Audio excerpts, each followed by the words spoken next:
Okay. Hi, my name is Laura Mofina, and I'm a peer mentor with Eating Disorders Nova Scotia.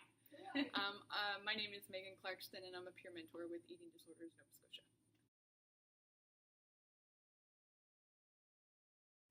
I became a peer mentor because of my experience growing up with an eating disorder and the limited resources and support systems in my community when I was going through recovery. So I thought.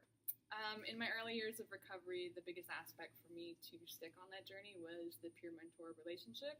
I found it to be the thing that gave me structure and hope to hear somebody else who was going through something similar to my experiences to support me in my clinical care as well. That, to me, being a peer mentor, if you think about how they say that the best way to learn how to do something is to teach someone else to do it, that's basically what peer mentorship is to me, because I've been through my own recovery, but there are still so many things that I have to keep in place, and I have to stay on top of all my self-care. So when I have someone asking me, I'm having this really hard day or this really difficult situation, what did you do to help yourself get out of that?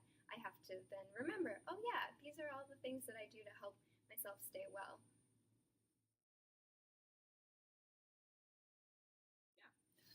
So the training process was between 6 to 8 weeks, and we learned how to set goals, boundaries, how to recognize trauma and limitations, and also self-care for ourselves. Covering everything from trauma-informed care to what eating disorders really are and what can cause them in different individuals, and the best way to go about supporting someone dealing with an eating disorder, the various stages of recovery, pre-contemplation, contemplation, because you would go about supporting these individuals in different ways.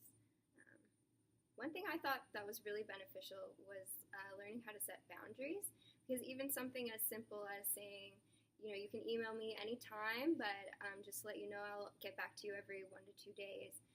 It just protects me in that I'm not feeling overwhelmed trying to support everyone as quickly as I can, and it helps the peers because then they know I haven't forgotten about them, that I'm going to get right back to them, and we can continue from there. Acting as a cheerleader. That's a good one. Yeah. Just encouraging your peers and reminding them that recovery is possible. If they have any questions or they're interested in what your experience was with a particular situation that they might be going through, just allowing them to understand that you've gone through it before and it's possible and they can do it too. To be there to support the mentee through their recovery journey. Everybody's journey is completely different, so you're there as a support network to enhance and encourage them on their self-directed objectives. So primarily what I've experienced is just being there as a listener, to be highly empathetic, and should they need any outside resources in the community, I'm there to help encourage them to reach out. It was an unbiased, safe environment.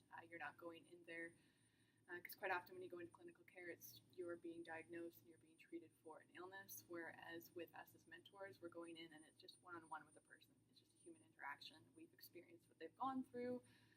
So it's more relatable, it's relaxed, it's a non-judgmental environment. It's, it kind of flows, because a lot of times when you go through recovery, you experience things that other people who haven't lived through it can seem really shocking, confusing, or really they just don't understand. So we walk in and it's very, when we respond to it, it's like, yeah, I hear you. I've been there. I've walked down that path before. So I think we offer a really relatable environment that's just safe and calming.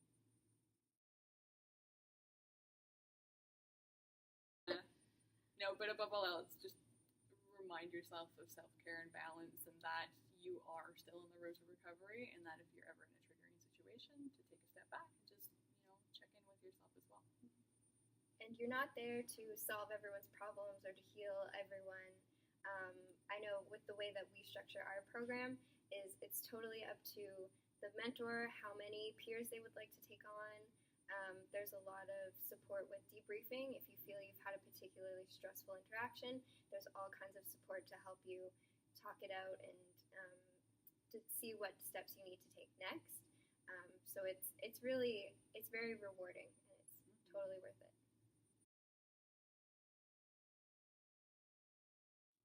Yes, There you go. we're Okay, going. awesome. Okay.